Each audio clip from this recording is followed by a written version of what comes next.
자, 우리 실무 문제를 하나씩 조금 살펴보면서 한번 해보도록 하겠습니다. 2월 12일 날 시행했던 시험이고요. 우리가 전산세무 1급 실기 부분으로 내려가 보도록 하겠습니다. 자, 실무 시험이고요. 정원산업 22년 12월 31일 결산법인이고요.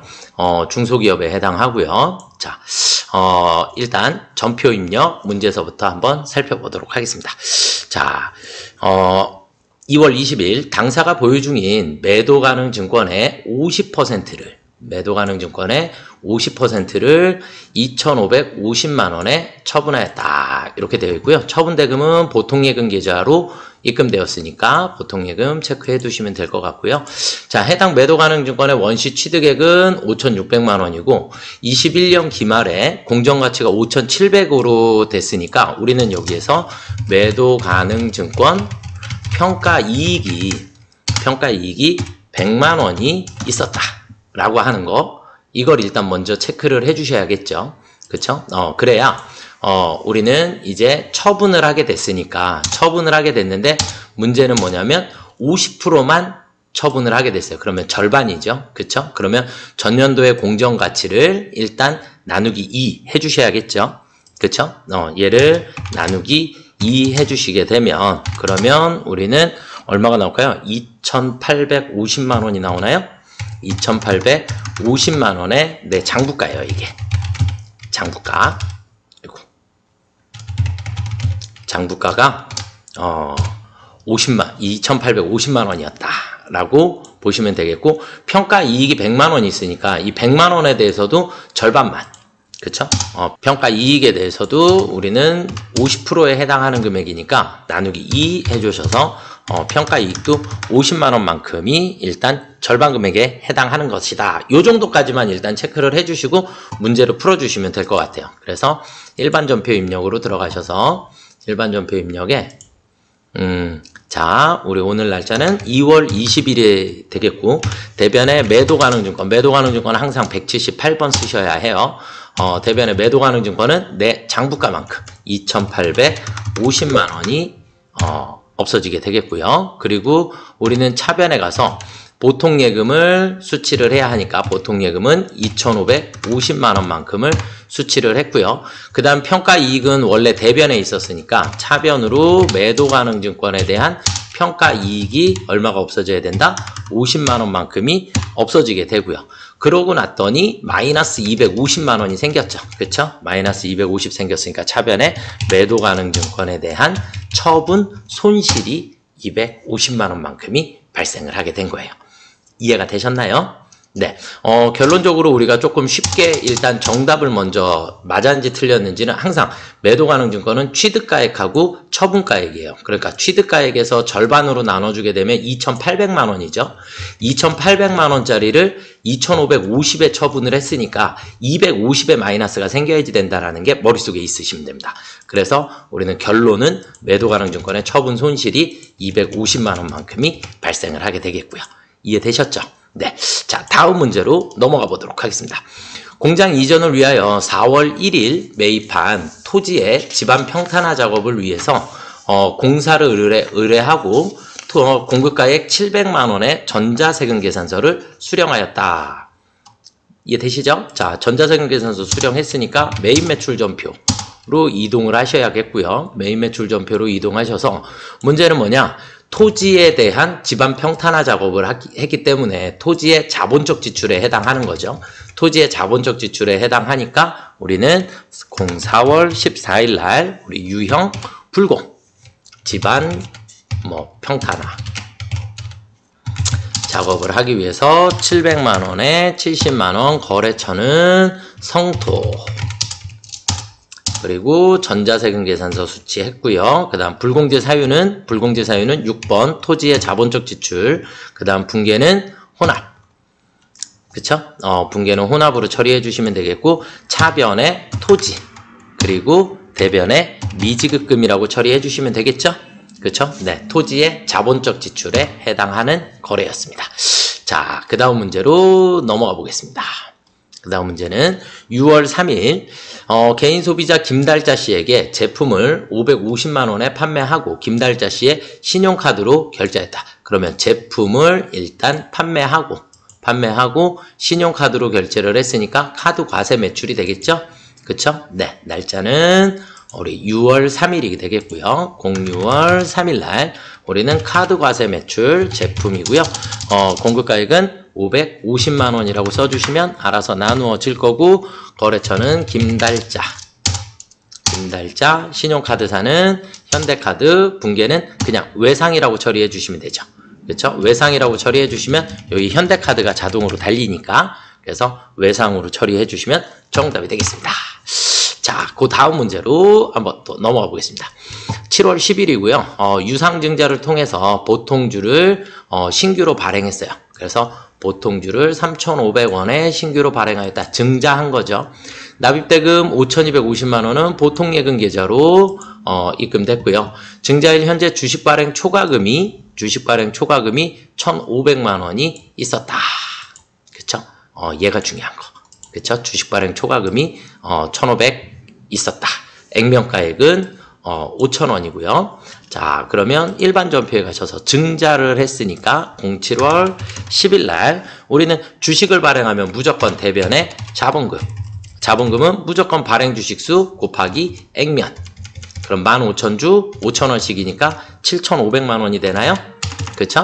7,500만 원만큼. 그리고 차변에 보통예금 입금받은 건 5,250만 원. 그쵸? 5,250만 원 받았고. 그럼 마이너스가 생겼는데 우리는 초과금이 있었으니까 차변에 주식 발행 초과금을 먼저 1,500을 메꾸고, 1,500을 메꿨는데도 불구하고 마이너스 750이 생겼으니까 우리는 차변에 주식 할인 발행 차금이 750만 원만큼이 생기면 되겠죠. 이해되시죠? 네. 자, 그 다음 문제로 한번 넘어가 보도록 하겠습니다. 자, 부가세 신고서 및 부속 서류를 작성하라 그랬고요. 1기, 자, 22년 부가세 1기 예정 신고 기간, 그러니까 1월부터 3월까지가 되겠고, 공제받지 못할 매입세액 명세서를 작성하라 그랬어요. 그쵸? 공제받지 못할 매입세액 명세서를 작성하라 그랬고, 그러면 우리는 여기 있는 거래들 중에 불공에 해당하는 거래만 입력을 해주시면 되겠죠. 그쵸? 공제받지 못할 매입세액이니까. 그래서 공장 용지니까 토지죠. 토지에 대한 등기 수수료가 들어갔기 때문에 불공 맞죠? 그쵸? 그래서 불공이 맞고요. 자, 그다음 면세 사업에 사용하기 위해서 소모품을 구입하고 카드로 결제했다. 공제는 못 받는데 증빙이 신용카드죠. 신용카드 매출 전표를 수령했기 때문에 얘는 공제를 못 받는 것이고 일반 전표에 입력해야 돼요. 우리 공제받지 못할 매입세액 명세서에 불공이다라고 하는 건 전제 조건이 세금 계산서가 있어야지만 우리가 불공 처리가 되는 거죠. 그죠? 그렇기 때문에 지금 여기 두 번째 거래는 불공이 아니라 그냥 일반 전표에 입력해야 하는 거래입니다. 일반 전표. 아시겠죠? 자, 그 다음 거래처에 선물하기 위하여 안마의자를 구입하고 세금, 거래처에 선물이니까 접대비죠. 그쵸? 접대비고 전자세금계산서를 수취했으니까 불공이죠. 그래서 두 번째 거 불공 맞고요.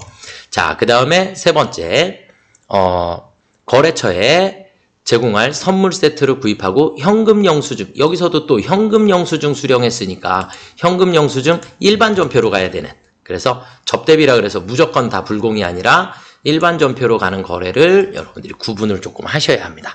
이해되시죠? 자, 그 다음에 대표이사의 가족이 개인적으로 사용할 목적. 그러면 사업과 관련 없는 지출에 해당하겠죠? 그렇죠? 사업과 관련 없는 지출에 노트북을 구입하고 전자세금계산서를 수령했기 때문에 불공이 맞습니다. 그럼 이렇게 불공은 몇 개? 3개가 불공 처리가 된 거죠. 이해되셨죠? 자, 그 다음에 예정신고에 대한 공통매입세액. 공통매입세액이 나왔으니까 우리는 예정과세기간이니까 뭐를 해라? 안분이라는 걸 해라. 안분. 그렇죠? 안분, 정산, 재계산. 이렇게 해야 하는 거고요.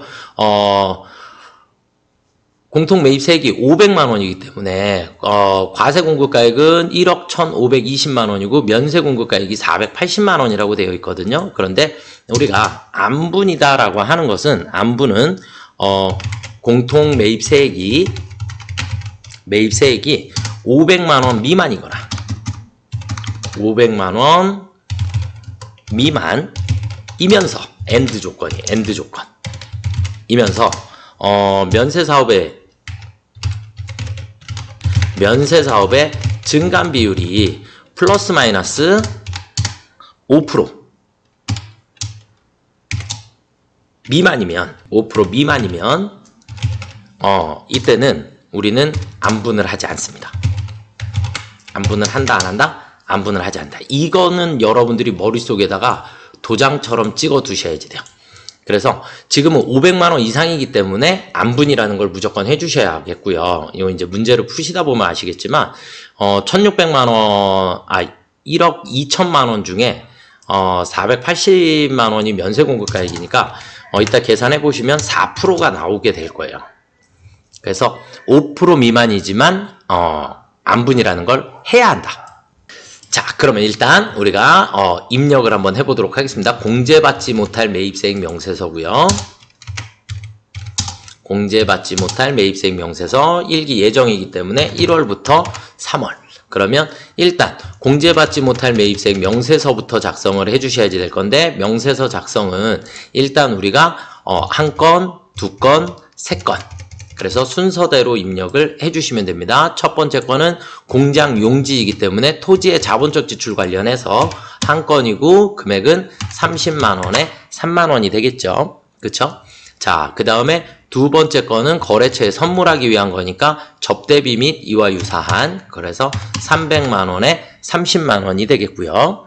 자, 그 다음은 대표이사 가족의 개인적인 사용 목적이니까 사업과 관련 없는 지출에 해당하는 거고, 한 건에 150만 원인가요? 그쵸? 165만 원이라, 아니다. 165만 원이라고 써주셔야 되겠다. 그쵸? 165만 원에 16만 원. 지금 여기에 부가세가 별도라 그랬으니까. 이해가 되시죠? 네. 얘는 부가세가 포함되어 있었고, 얘도 부가세 포함되어 있었고, 얘는 부가세가 별도니까 165만 원이라고 써주셔야지 되겠고, 그 다음에 이제 공통매입세액에 대한 이 공통매입세액은 무조건 우리가 안분이다라는 걸 해야 해요. 500만 원 이상이기 때문에. 그래서 우리는 안분이다라고 하는 곳으로 들어가셔서 공급가액 기준으로 아니요 해주시면 되겠고, 공급가액 기준으로 해서 공급가액이 그러면 세액이 500만 원이라 했으니까 5천만 원이 되겠죠. 그렇죠? 5천만 원이어야 세액이 500이 나오니까 총 공급가액은 우리가 과세 공급가액하고 면세 공급가액의 합계액을 얘기를 하는 거니까 둘을 합산해야 하니까 1억 2천만 원이 되겠죠. 1억 2천만 원. 그 중에 면세 공급가액은 480만 원. 그래서 면세 사업의 비율이 4%이기 때문에 원래 4%면 안분을 하지 않습니다. 하지 않는 건데 세액이 500만 원이기 때문에 안분을 해주셔야지 되는 거예요. 그래서 200만 원만큼의 불공이 산출이 되시면 정답이 되겠습니다. 그래서 여기까지를 저장해 주시면 되겠죠. 이해가 되셨나요? 네. 그래서 이 문제는 조금 중요한 문제인 것 같고요. 여러분들이 다시 한번 꼭 살펴보시기 바라겠습니다. 자, 다음 문제로 한번 넘어가 보도록 하겠습니다. 다음 자료를 이용하여 정원산업의 2기 확정, 그러니까 10월부터 12월까지가 되겠고 부가세 신고서를 작성하라 그랬어요. 그 다음에 아래 거래는 모두 10월부터 12월까지 발생한 거래이며 전표 입력 및 과세표준 작성은 생략할 거 그랬으니까 여기 있는 거 그냥 순서대로 하나씩 넣으면서 보면 되겠죠. 그쵸? 네. 자, 그러면 우리 부가가치세 신고서로 한번 들어가셔서 10월부터 12월까지가 되겠고요. 자, 부가세 신고서에 순서대로 하나씩 넣어보도록 하겠습니다. 제품을 판매하고 전자세금계산서를 발급했고요. 해당 거래 판매대금 중 330만 원은 카드로 결제받았다. 카드 신경 쓰지 마시고 일단 세금계산서에 5,500만 원에 550 입력해 주시면 되겠고요. 그 다음에 비사업자인 개인 소비자에게 제품을 판매하고 현금 영수증을 발급했으니까 현금 영수증에 800만 원에 80만 원. 여기 있는 신용카드는 이미 세금 계산서에 들어갔기 때문에 여기다가 추가로 또 넣어주시면 안 돼요. 아시겠죠? 절대 넣어주시면 안 되고, 원재료 매입액, 매입세금, 그러면 일반 매입에다가 2천만 원에 200만 원.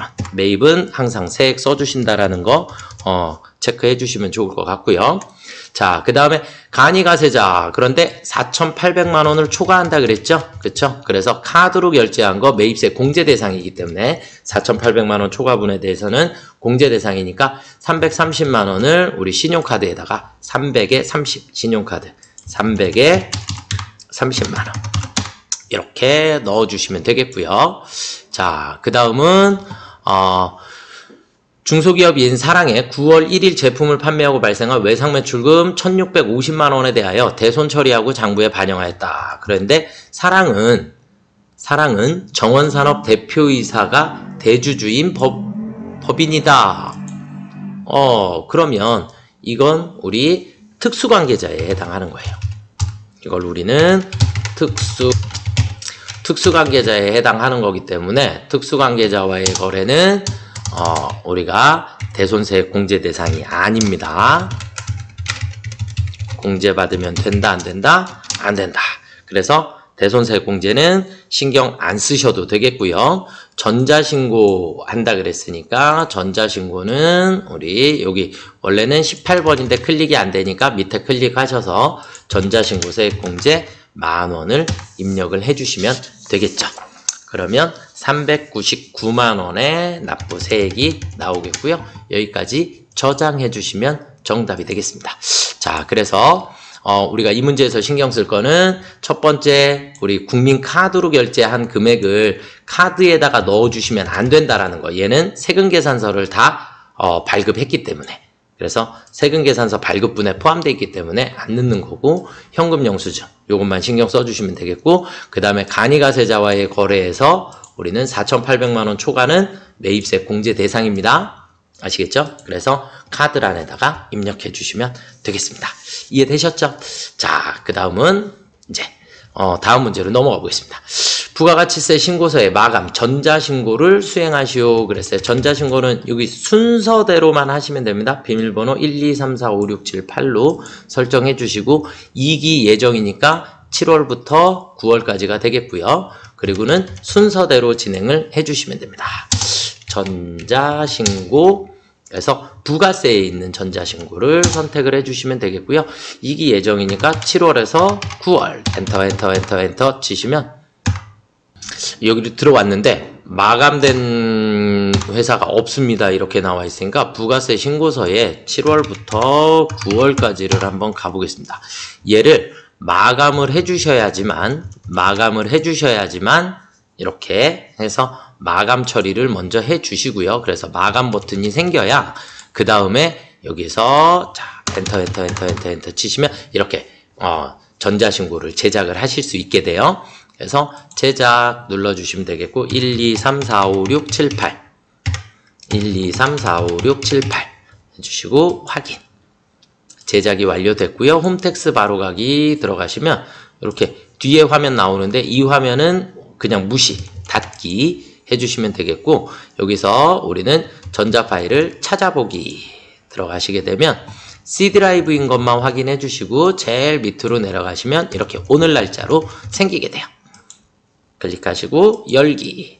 그러면 파일이 열어지고 제일 밑으로 내려가셔서 순서대로 진행하십니다. 형식 검증 123456788 아까 우리 입력했던 비밀번호 확인, 결과 확인, 내용 검증하기, 결과 확인, 그리고 전자파일 제출, 그래서 제출하기까지 확인, 인쇄하시면 안 되고 닫기 눌러주시면 정답이 되겠습니다. 이해되시죠? 이거는 뭐 매 회차마다 나왔었으니까 여러분들이 연습을 조금만 해주시면 좋을 것 같습니다.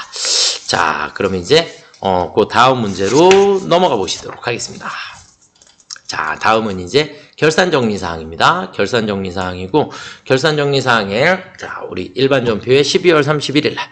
자, 일단, 22년 10월 1일 날 공장화재보험료를 지급하고 공장보험료라고 했고요. 자, 그 다음에 전액 성급비용으로 처리하였다. 이렇게 돼 있어요. 공장 화재보험료는 432만 원이며 그 다음에 보험기간은 22년 10월 1일서부터 25년 9월 30일까지예요. 이게 조금 중요하네요. 그쵸? 그러면 23, 24, 25, 3년간을 지급을 한 거죠. 결국 3년분의 보험료를 지급했기 때문에 우리는 432만 원에 대해서 나누기 36. 그러면 1개월분이 나오겠죠. 그쵸? 네. 그러면 432만 원에 대해서 나누기 36을 하게 되면 한 달에 12만 원. 1개월에 12만 원이다라는 걸 찾으시면 되겠고, 선급 비용으로 처리했기 때문에 단기분에 대해서만 10월, 11월, 12월 3개월분만, 그래서 곱하기 3 해주니까 36만 원에 대해서만 선급 비용이 뭘로 바뀌어야지 돼요? 선급 비용이 보험료로 바뀌면 되겠죠. 그쵸? 네. 그래서 일반 전표에 12월 31일 날 차변에 521번 보험료 36만 원, 그리고 대변에 선급 비용이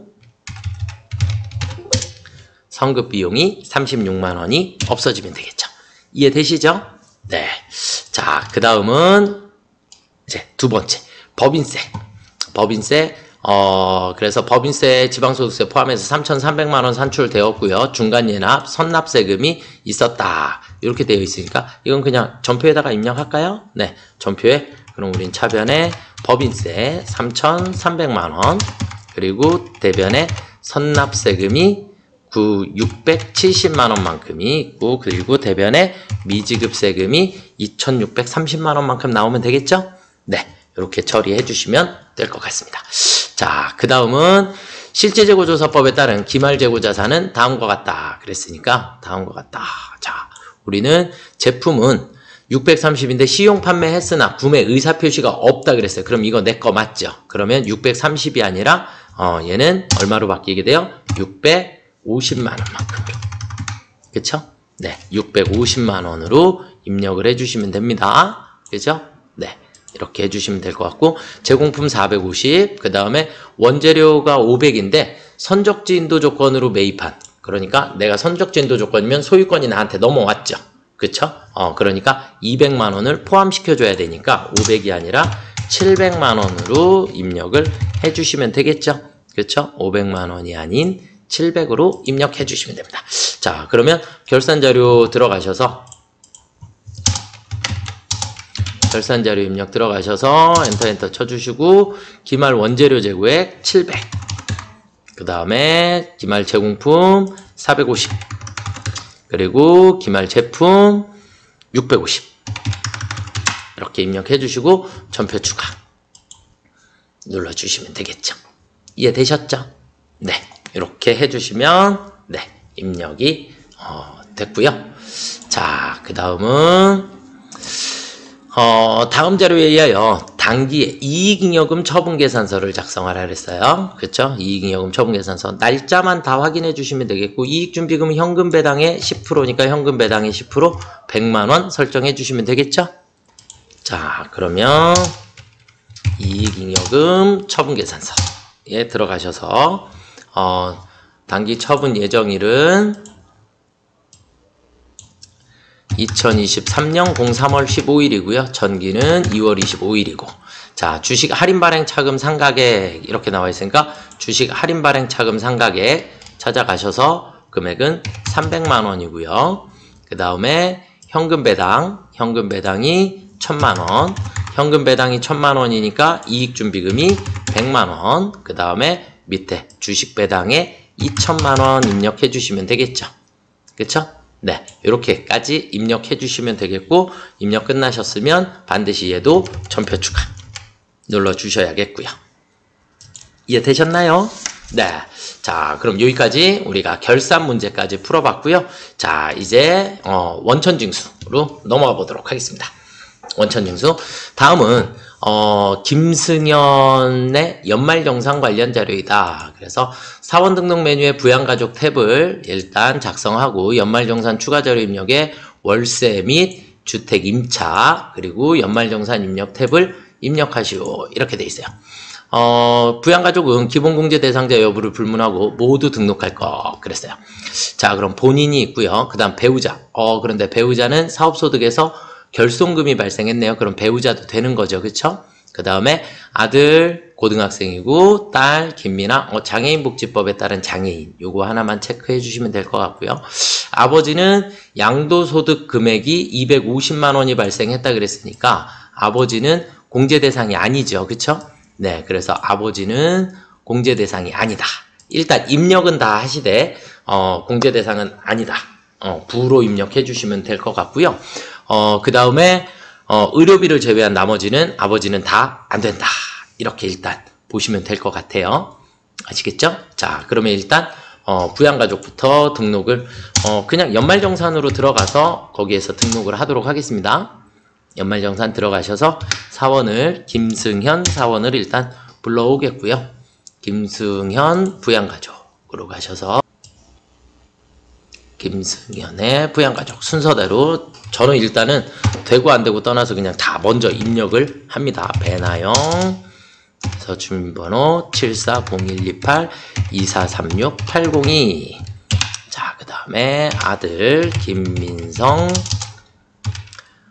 040506-300-2091 그 다음에 딸 김미나 100-330-4520261 그리고 아버지 직계존속 김철민 5212301786-524 이렇게 입력 일단 해주시고 자, 그 다음에 딸 김미나가 장애인이니까 딸 김미나 장애인복지법에 따른 장애인 그리고 아버지는 소득 제한에 걸렸기 때문에 양도소득 금액 100만 원까지만 가능합니다. 이렇게 해서 입력해 주시면 되겠고요. 자, 그 다음은 이제 하나씩 이제 또 살펴보면서 넘어가겠습니다. 장애인 전용 이제 보장성 보험료인데 배나영 배우자 보험료 되고 김철민 아버지의 보험료는 안 되는 거죠. 그렇죠? 아버지는 소득 제한에 걸렸기 때문에. 그 다음에 장애인 전용 보장성 보험이라고 했어요. 그렇죠? 이렇게 장애인 전용 보장성은 앞에 장애인 전용 보장성이라고 따로 나오니까 장애인에다가 입력해 주시면 되겠죠. 자, 그러면 연말정산 입력 탭으로 가셔서 우리가 세 가지를 입력을 해야지 되니까 여기에 일반에 80만원 그리고 장애인에 150만원 입력해 주시면 되겠죠. 그쵸? 네, 이렇게 입력해 주시면 되겠고 자, 그 다음에 교육비네요. 교육비 김민성 고등학생 130만원 그러니까 교육비에 따당 초중고 한 명 130만원 입력해 주시고 확인 넣어주시면 되겠고요. 자, 그 다음은 기부금 배나영 정치자금 돼야 안 돼요? 안 돼요. 정치자금은 본인만 배나영이어서 안 되는 거예요. 아시겠죠? 네, 정치자금 본인만 가능한 거고요. 자, 그 다음에 부동산 월세 계약 그래서 주소도 나와 있고 아파트이고 그 다음에 면적은 84 주소는 여기 나와 있고요. 자, 그 다음에 60만원 월세가 60만원이니까 이 60만원은 결론으로 얘기를 해드리면 12달치 해야 되니까 얼마예요? 720만원인가요?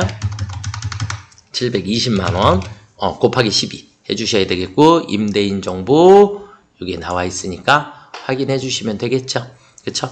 그런데 월세 입력할 때 중요한 거는 월세를 입력하시기 전에 먼저 총 급여액이 7천만 원이 넘는지 안 넘는지 꼭 확인해 주셔야 합니다. 아시겠죠? 그것만 확인해 주시고 7천만 원이 안 되니까 순서대로 주택 임차에다가 넣어 보도록 하겠습니다. 화면이 조금 작네요. 그쵸? 네. 자, 그래서 임대인 우리 보니까 한미진 그리고 531005-2786-528 유형은 아파트니까 5번 면적은 84 주소는 서울시 마포구 합정동 472 임대 개시일은 언제서부터죠? 2021년 07월 01일서부터 2023년 06월 30일까지 연간 월세액은 720만원입니다.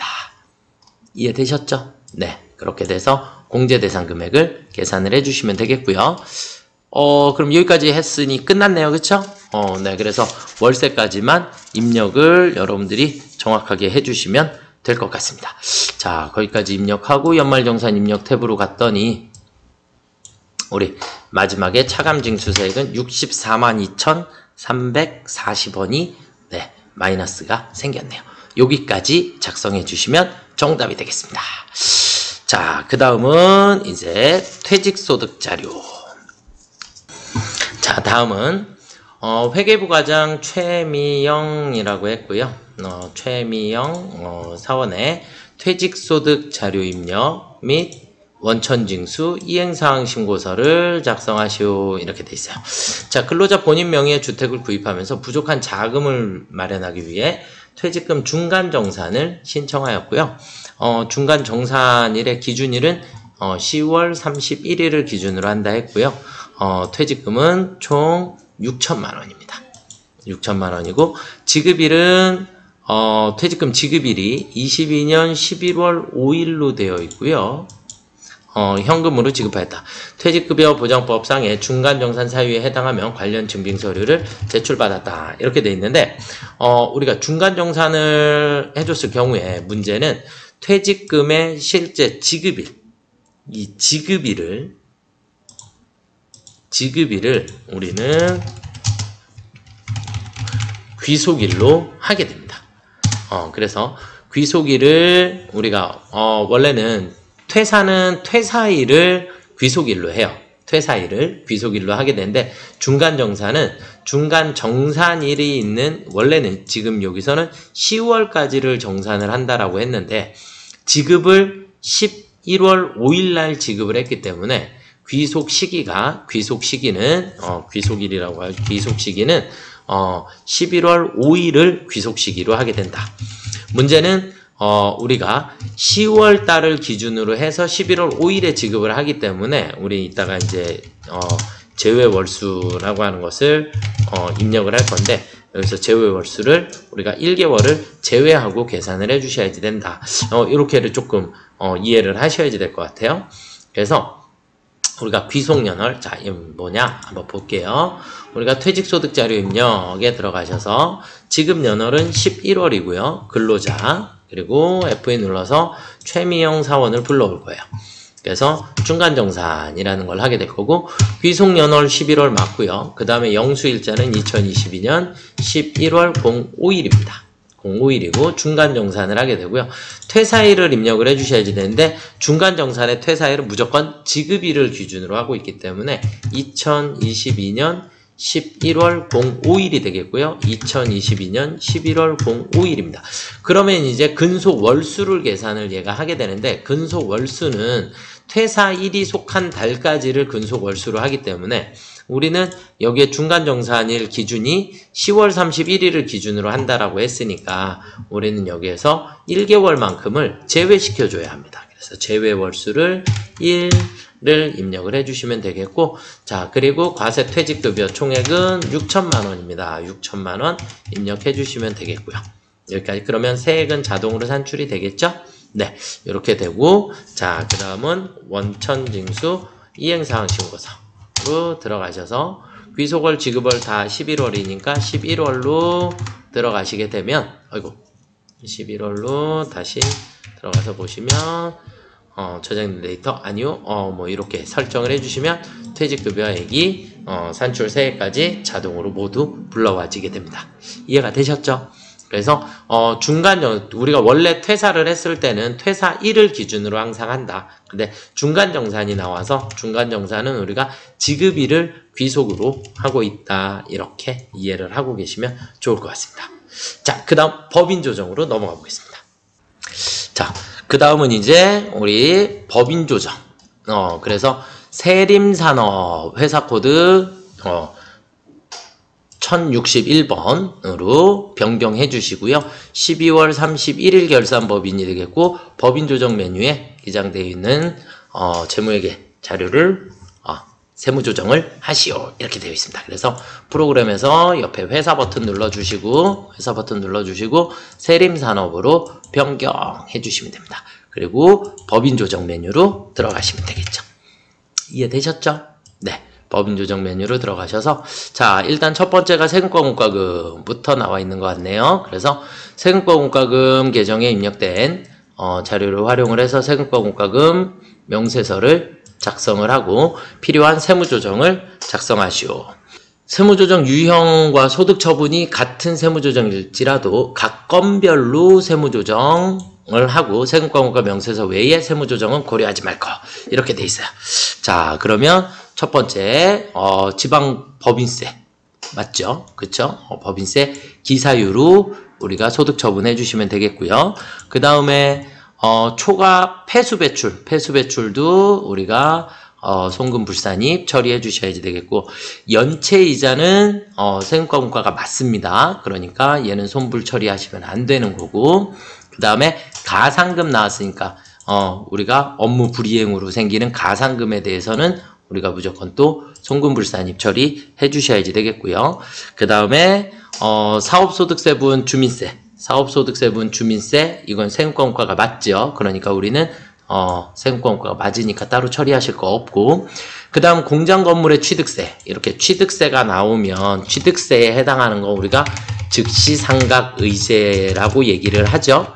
그쵸? 그래서 즉시상각의제에 해당하는 거기 때문에 얘는 우리가 감가상각에서 처리를 해야 할 일이에요.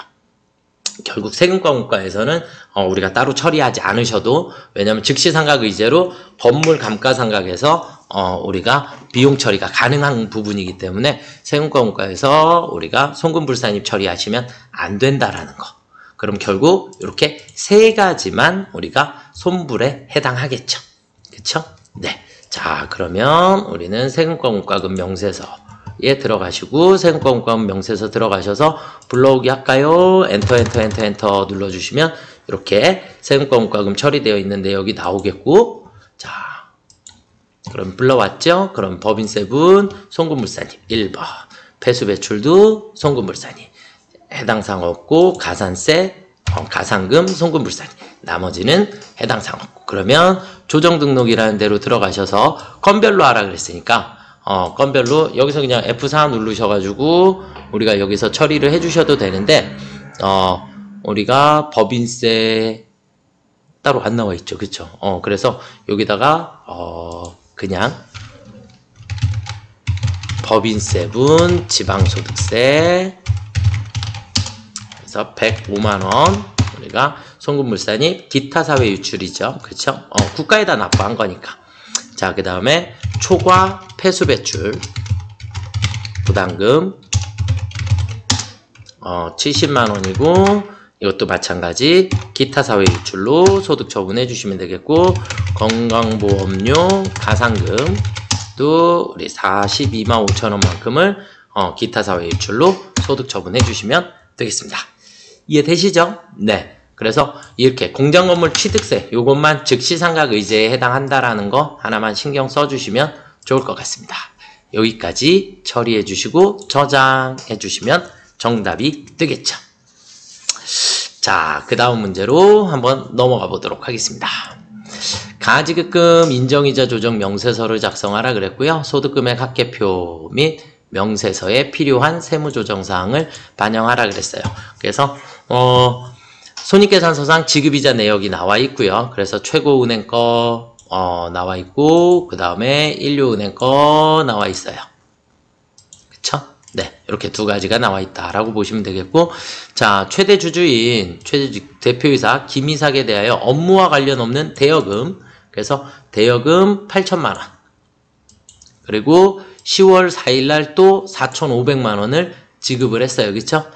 이자 지급에 대한 약정을 하였고, 회사는 김이삭의 대여금에 이자 수익을 별도로 회계 처리하지는 않았다. 회계 처리 안 했으니까 이자 수익 받은 거 없고, 가중평균 차입 이자율을 적용을 해서 나오는 걸 모두를 우리가 입금으로 처리를 해주시면 되겠죠.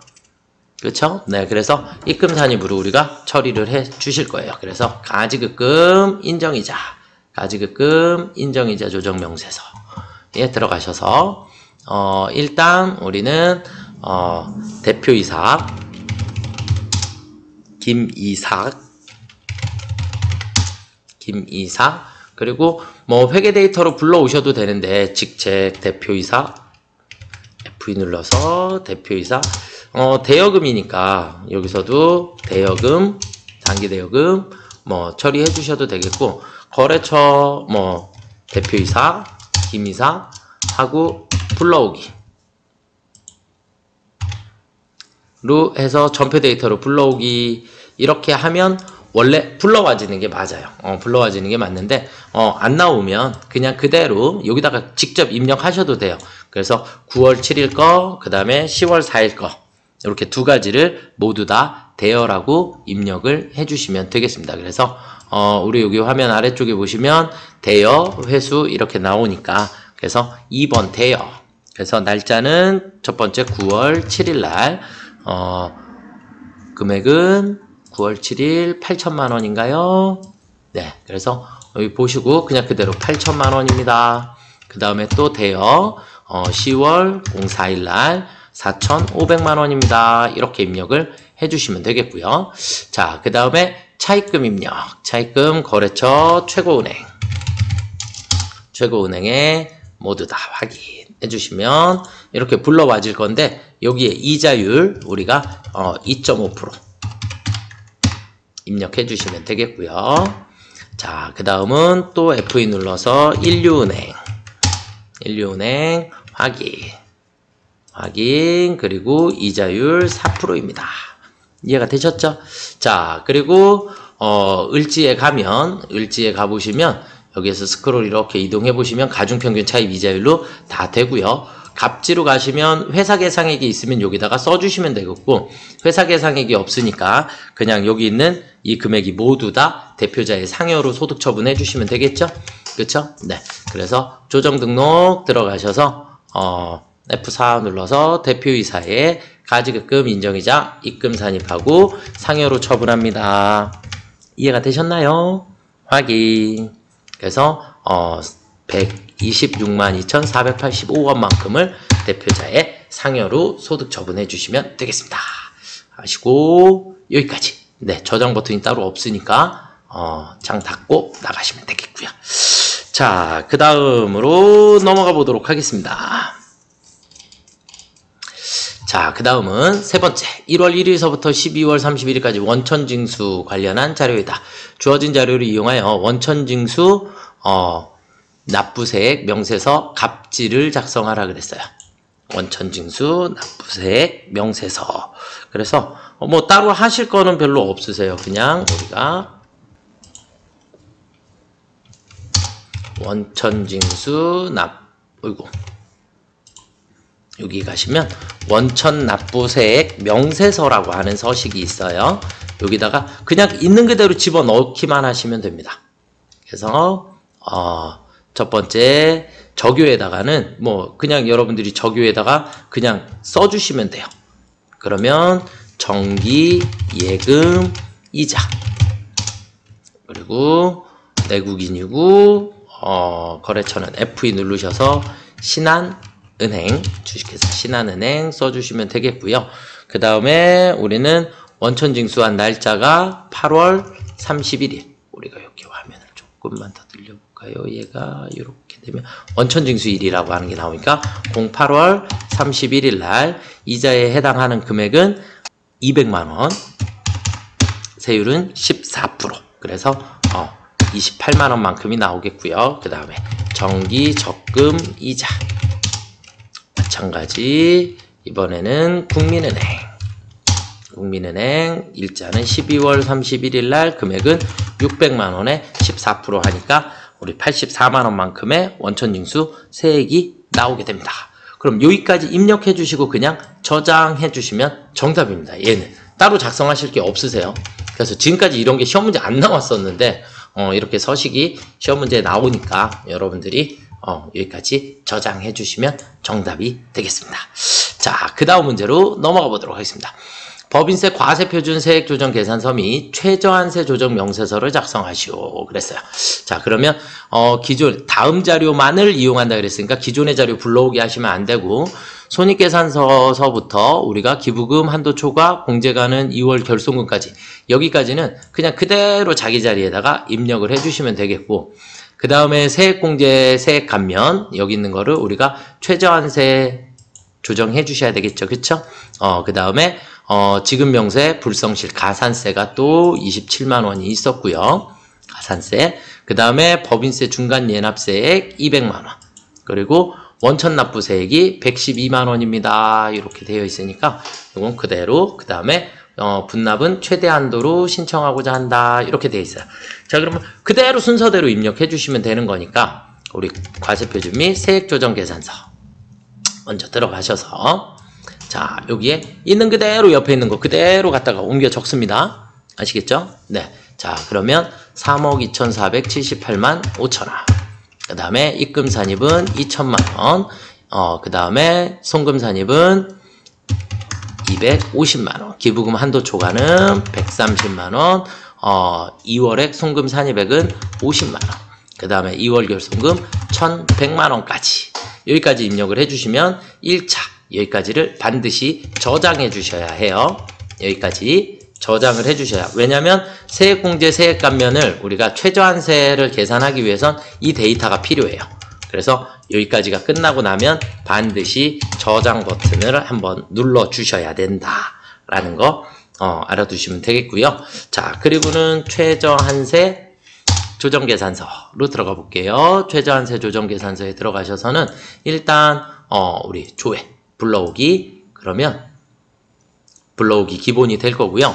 여기에 특별 세액 감면 그래서 감면세액에다가 870 그리고 세액 공제에 2200 이렇게 넣어주시면 이렇게 세액 공제 금액이 다르게 돼요. 그러면 우리는 여기에 있는 이 1447만 1050원 1447만 1050원 요걸 기억하고 있으셔야지 돼요. 그래서 요 금액만큼을 우리는 얘가 공제가 가능한 금액이니까 2200이 아니라 요 금액만 공제가 가능한 금액 그리고 870만 원은 공제가 가능한 금액 이렇게 두 가지를 세액 감면, 세액 공제에다가 입력을 해 주실 거예요. 둘 다 최저 한세 대상이기 때문에 둘 금액을 합산해 주시면 됩니다. 그러면 둘을 합산하면 870만 원을 더해야 되니까 2317만 1050원 이 금액이 우리가 공제받을 수 있는 세액이 되겠죠. 그래서 최저한세는 여기까지 계산해 주시고 저장 그리고 법인세 과세표준에 가셔서 이제 여기 금액을 이 합산된 금액을 입력을 해 주시는 겁니다. 무슨 말인지 이해되셨죠? 자, 그리고 우리는 여기에 보시면 가산세가 27만 원, 아이고, 얘가 아니라 가산세가 27만 원이 있으니까 우리 가산세에다가 가산세액 27만 원 넣어주시면 되겠고 법인세 중간 예납액은 200만 원 그리고 원천 납부세액이 112만 원 원천징수 112만 원 넣어주시면 되겠고요. 자, 그러면 우리가 현금 납부에 클릭해 보시면 현금 납부 클릭해 보시면 여기에 분납세액 나오죠. 이 금액을 그대로 여기다가 써주시면 됩니다. 10062-975 그대로 써주시면 분납 계산까지가 다 끝나셨죠. 그래서 여기까지 저장해 주시면 우리가 법인세 과세표준 계산이 다 끝나신 거예요. 이해가 되셨나요? 네, 그래서 분납세까지 입력을 해주시면 되겠습니다. 자, 그 다음은 이제 마지막 문제입니다. 자본금과 적립금 조정 명세서 갑을을 작성하시오. 전산상의 기존 데이터는 무시하고요. 자, 여기서는 전기 자본금과 적립금 자료라 그랬어요. 여기서 중요한 말은 전기예요. 전기는 기초라는 뜻입니다. 그렇죠? 그러니까 여기에 있는 이 기말 잔액이 기초분이 됩니다.